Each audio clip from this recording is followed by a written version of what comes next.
altra pregunta sobre el PAM?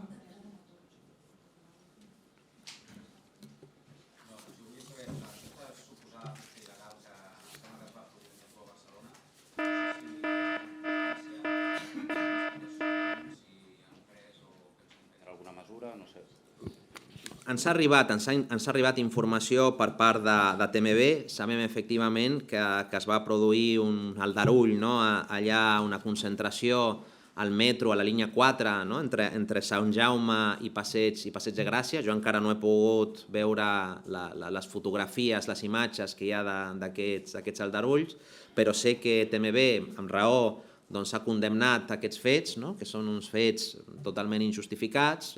La ciutat està per gaudir-la, però no per cometre actes vandàlics que no només han causat, han ocasionat incomoditats entre els usuaris i entre els propis treballadors de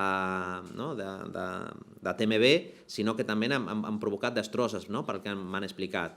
I llavors sabem que hi ha una denúncia en marxa, i com a govern l'únic que podem dir és que esbrinarem més efectivament què és el que ha passat, però que en principi condemnem uns actes que no tenen cap justificació i que estan afectant a un espai que hauria de servir al bé comú i no pas a actuacions d'aquest tipus, no només que siguin privades, sinó que provoquen actes que, ja dic, no estan justificats des de cap punt de vista.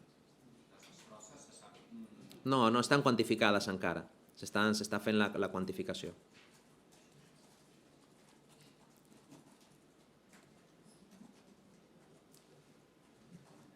Alguna cosa més? Bé, doncs molt. Si no hi ha més preguntes, moltíssimes gràcies.